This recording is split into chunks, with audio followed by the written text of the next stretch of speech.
April 11th, 1945. Eisenhower's headquarters near Reims, France. A British courier delivers Field Marshal Bernard Montgomery's latest dispatch. Inside, Montgomery proposes something audacious. His 21st Army Group stands at the Elbe River, just 90 miles from Berlin. He wants authorization for a lightning thrust to the Nazi capital. Montgomery's staff has already drawn up detailed plans. They've calculated fuel requirements, mapped routes, and identified crossing points. All he needs is Eisenhower's green light and priority on supplies. But in Moscow, when Soviet intelligence intercepts details of this plan, the reaction isn't alarm or anger, it's laughter. Marshal Zhukov reads the intelligence summary and shakes his head. Ivan Konev, commanding the 1st Ukrainian Front, makes a dismissive gesture when briefed. Stalin himself, according to witnesses, smirks and mutters something about amateur hour.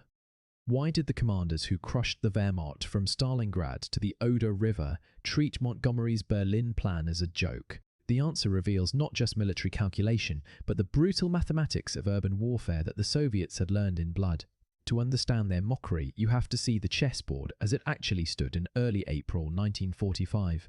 Montgomery's 21st Army Group reached the Elbe on April 11th, having pushed 200 miles through northern Germany in just 3 weeks.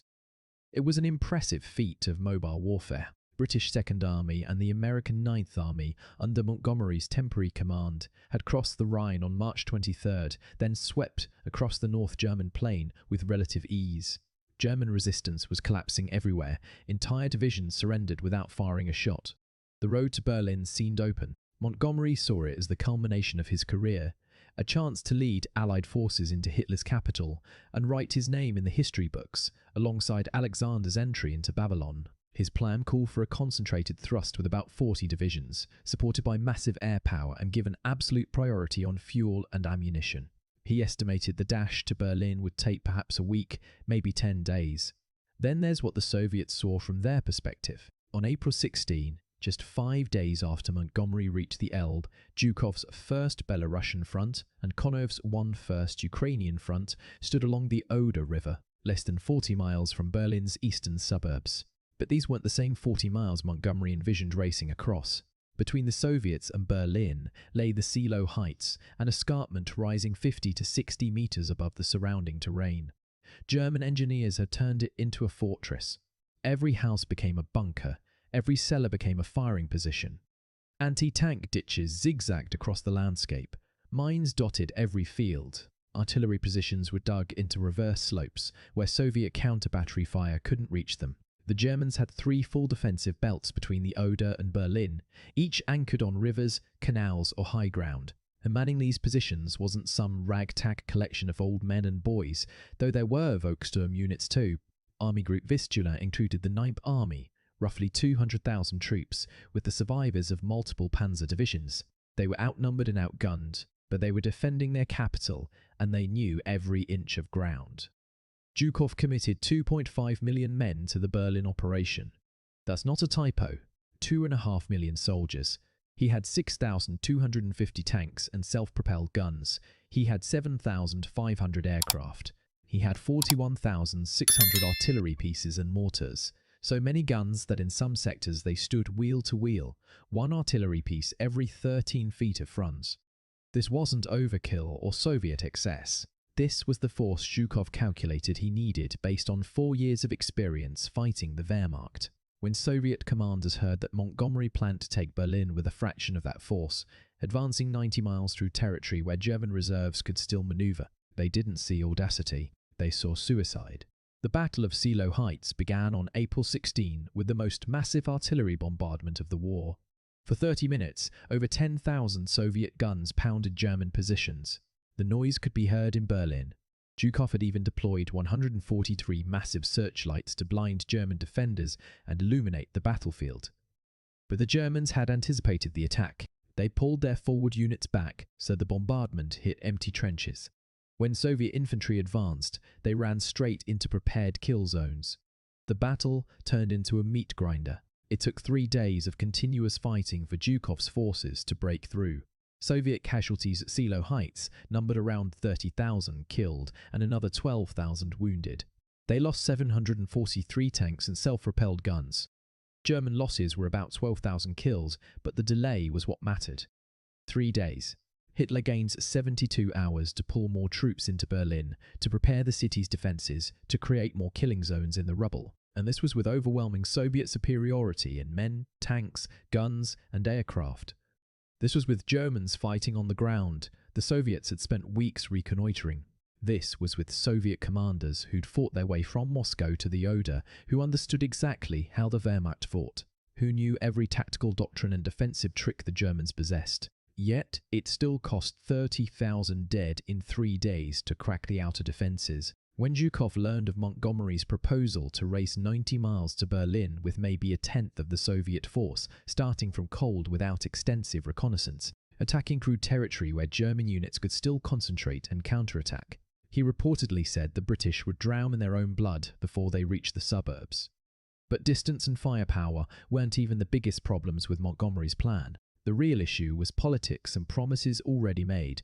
Back in February 1945, Roosevelt, Churchill and Stalin had met at Yalta in the Crimea. They'd drawn lines on maps, carving Germany into occupation zones. Berlin itself would be divided into 4 sectors: American, British, French and Soviet. The zones were agreed upon. The city's division was agreed. More importantly, the Soviets had been promised they'd capture Berlin. It was recompense for the 20 million Soviet dead. It was Stalin's price for entering the war against Japan. It was recognition that the Red Army had borne the brunt of fighting Germany since June 1941. Western Allied forces had landed in Normandy 10 months before Berlin fell. Soviet forces had been bleeding Germany white for 4 years. Eisenhower understood this. On March 28, he sent a direct message to Stalin, bypassing normal diplomatic channels. He told the Soviet leader that SHAEF's main axis of advance would be toward Leipzig and Dresden, not Berlin. He said Berlin had lost its former strategic importance. He asked Stalin for coordination to prevent friendly fire when forces met. Stalin replied on April 1, agreeing with Eisenhower's plan and casually mentioning that Berlin had indeed lost importance, so the Soviets would only send secondary forces toward it. This was a lie. Stalin had already ordered Zhukov and Konev to race each other to Berlin, offering the glory of capturing the Reichstag to whoever got there first. But the lie didn't matter. What mattered was that Eisenhower had publicly ceded Berlin to the Soviets, and Stalin held him to it. Montgomery erupted when he learned of Eisenhower's message to Stalin. He fired off protests to London. Churchill backed him, sending urgent cables to Washington, arguing that Berlin remained vital for post-war politics. Churchill wanted Western forces in the German capital to have leverage against Stalin, but Roosevelt was dying. He'd pass away on April 12th, and Truman, who replaced him, had neither the inclination nor the political capital to override Eisenhower. The American military establishment backed Eisenhower's decision unanimously. Taking Berlin would cost American and British lives for territory they'd have to hand over to the Soviets anyway. Why waste men for symbolic victory? Marshall told Truman the operation would cost 100,000 casualties. In reality, Soviet forces lost 81,106 killed and 280,281 wounded taking Berlin. The total operation casualties on both sides approached 500,000. That's what Berlin costs. That's what the Soviets paid. Soviet commanders mocked Montgomery's plan for another reason too: logistics. Montgomery's great weakness throughout the war was his caution and his insistence on having overwhelming supply superiority before attacking. At Normandy, he'd been glacially slow. At Caen, he'd taken 6 weeks to advance 6 miles. Market Garden in September 1944, his most audacious operation, had failed partly due to supply problems.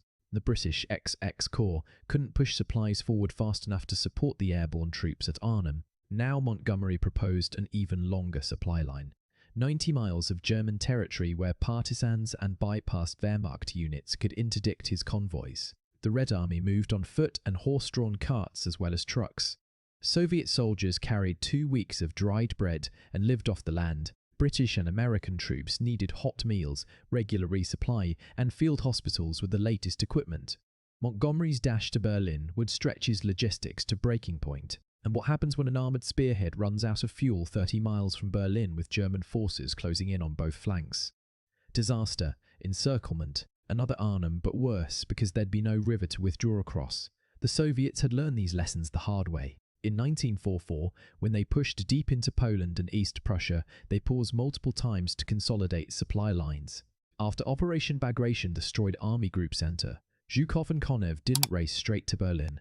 They stopped at the Vistula River, spent months building up supplies, repaired the railroads behind them, then resumed the offensive in January 1945. Even then, the Vistula-Oder operation nearly outran its logistics. Soviet tanks reached the Oder in just 23 days, covering 300 miles. It was one of the fastest advances of the war, but then they stopped again. For 2 months, to bring up supplies, to prepare for Berlin, to reconnoitre the defences. Soviet commanders calculated everything down to artillery shells per kilometre of front. They knew exactly how many tank rounds each assault required, how many mortar bombs, how much small arms ammunition.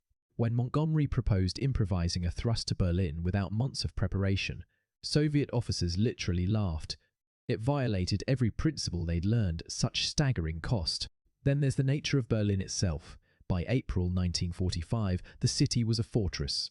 Hitler had declared it would be defended street by street, house by house, room by room. The Germans had created 3 defensive rings around the capital. The outer ring followed natural barriers like rivers and hills. The middle ring ran along the S-Bahn railway circle. The inner ring protected the government quarter, about 3 miles across. Each ring had anti-tank ditches, concrete obstacles, mines, fortified buildings, and interlocking fields of fire. Berlin had over 1,000 bunkers and underground shelters. Many of them turned into strong points. Every intersection became a kill zone. Every building was a potential firing position. The city's dense urban terrain negated Allied advantages in air power and armour. Tanks couldn't manoeuvre on rubble-choked streets. Aircraft couldn't hit targets hidden inside buildings. Infantry had to root out defenders room by room, floor by floor. This was the kind of fighting Soviet troops had learned in Stalingrad, where one apartment block could take a week to clear at the cost of hundreds of lives. Soviet forces had 2.5 million men for Berlin, and they needed every one of them. The assault that began on April 16 wasn't a swift thrust, but a grinding, brutal slog. Even after breaking through the Seelow heights, Zhukov's advance slowed to a crawl as German defenders fought with fanatical desperation. Soviet tank losses skyrocketed in urban combat. One report noted that tanks operating in built-up areas survived an average of just 2 hours before being knocked out. Soviet commanders adapted. They assigned infantry companies to each tank, created special assault groups with engineers and flamethrowers, used artillery and Katyusha rockets to blast building after building into rubble. It worked, but it took time. Soviet forces entered Berlin's suburbs on April 21st. They captured the Reichstag on April 30th, though fighting continued room by room for 2 more days. The total time from starting the Berlin operation to German surrender was 16 days, and that was with overwhelming force, complete air superiority, short supply lines, and commanders who knew exactly what they were doing. Montgomery planned to do the same thing with maybe 40 divisions, advancing 90 miles through partially hostile territory, with supply lines that would stretch like a rubber band ready to snap. The Soviets looked at this plan and saw fantasy. They saw a commander who'd never fought in a city like Berlin, who'd never experienced the horror of block-by-block urban warfare, who thought armour and air power and British pluck would carry the day. Konev allegedly told his staff that if Montgomery tried his Berlin dash, we could sit back and watch the Germans destroy him. Then we'd capture Berlin anyway and take Montgomery prisoner too. This wasn't idle boasting. This was sober military calculation by men who'd paid for their education and blood. There was personal animosity too. Montgomery's arrogance had grated on everyone, Americans and Soviets alike. He'd taken credit for victories won by others. He'd claimed Market Garden was 90% successful, even though it failed. He'd angled for overall command of ground forces in Europe throughout the war. Soviet commanders meeting their Western counterparts at the Elbe in April 1945 heard stories about Montgomery's ego, his certainty that only he understood modern warfare, his dismissal of others' achievements. When they learned he wanted to lead the final assault on Berlin, overshadowing Soviet sacrifices and claiming the glory that Stalin had promised to the Red Army, their mockery had an edge to it. Let the British general try, some said. Let him spend British lives instead of Soviet ones. Let him learn what Berlin actually costs. Then we'll see if he still writes those self-congratulatory memoirs. But Eisenhower didn't let Montgomery try. On March 30th, he confirmed his decision. The main Allied effort would target the Ruhr industrial area and then drive toward Leipzig to link up with Soviet forces. Berlin was left to the Red Army. Montgomery's protests changed nothing. By mid-April, when Soviet forces launched their assault, Montgomery was directing operations in northern Germany toward the Baltic ports. His 21st Army Group would accept the surrender of German forces in the north, occupy Denmark, and seal off the Jutland Peninsula. Important work, strategically necessary work, but not the glorious dash to Berlin he'd envisioned. That prize belonged to Zhukov and Konev. The hammer and sickle flew over the Reichstag, not the Union Jack or Stars and Stripes. So why did Soviet commanders mock Montgomery's Berlin plan? Because they'd done the math. Because they knew the cost. Because they'd seen what Berlin would demand, and they knew Montgomery hadn't. Taking Berlin required 2.5 million men, 6,250 tanks, 41,600 artillery pieces, and 16 days of the most savage fighting in modern warfare. It required a willingness to accept casualties that would horrify Western democracies. Soviet forces lost over 360,000 killed and wounded in capturing the German capital. They'd paid similar prices at Stalingrad, at Kursk, and a dozen other battles. They'd learned that defeating the Wehrmacht required mass, firepower, and a ruthlessness that Montgomery's carefully stage-managed operations never achieved. Market Garden had been Montgomery's attempt at a bold stroke, and it ended in disaster at Arnhem. Berlin would have been Market Garden times 10. The Soviets knew it. Eisenhower knew it. Eventually, even Churchill accepted it. Only Montgomery, in his headquarters at the Elbe, dreamed that a swift thrust by his army group could accomplish what the Red Army needed millions to achieve. The mockery also reflected something deeper. By April 1945, Soviet commanders had transformed themselves into masters of combined arms warfare. They coordinated infantry, armour, artillery and air power with a sophistication that matched or exceeded their Western counterparts. They developed the deep battle doctrine, punching through defensive lines and exploiting into the operational depth before the enemy could react. They'd learned to handle logistical challenges that would cripple other armies, moving millions of men and thousands of tanks across devastated terrain with demolished railroads and cratered roads. They'd studied the Wehrmacht, copied its best practices, discarded what didn't work, and created an army that could beat the Germans at their own game. When a British field marshal who'd never fought on the Eastern Front, who'd struggled against German forces that were a fraction of those the Soviets faced daily, when he proposed teaching them how to capture Berlin, the response was inevitable. Laughter, derision, contempt. History vindicated the Soviet assessment. Berlin fell on May 2, 1945. The cost was staggering, but the Soviets achieved their objective. If Montgomery had attempted his thrust, the likely outcome was catastrophe. German forces would have concentrated against the narrow British spearhead. Logistics would have collapsed. The advance would have stalled somewhere between the Elbe and Berlin, and German counterattacks would have turned retreat into rout. Or perhaps Montgomery, recognizing the realities, would have stopped as soon as serious resistance appeared, declaring that prudence required consolidation, that taking Berlin wasn't worth the casualties. Either way, Soviet forces would have taken the city eventually. Stalin had staked too much on it. The Red Army had sacrificed too much to stop at the suburbs. Berlin would fall to Soviet assault, regardless of what Montgomery did or didn't do. The episode reveals the gulf between Eastern and Western front combat in World War II. Western Allied forces fought German armies that were already defeated, that lacked fuel and ammunition, that had no air cover, and that had collapsing logistics. Even so, battles like the Bulge and the Hürtgen Forest proved costly and difficult. The Soviets fought the Wehrmacht at full strength, supplied and determined, and backed by the full might of German industry. Every Soviet victory from Moscow to Berlin was earned through superior numbers, better tactics, and the willingness to accept casualties that Western democracies would never tolerate. When Montgomery proposed matching Soviet achievements with a fraction of Soviet resources, the reaction was predictable. The Soviets had earned the right to mock such naivety. They paid for it in 20 million dead. So what can we learn from this? That military planning requires an honest assessment of costs and capabilities. Those bold strokes look brilliant when they succeed and catastrophic when they fail. Urban warfare demands overwhelming force and patience that mechanized warfare doesn't. That political realities sometimes override military logic. And in 1945, the political reality was that Berlin belonged to Stalin as much as any military conquest ever did. Montgomery's plan wasn't just impractical.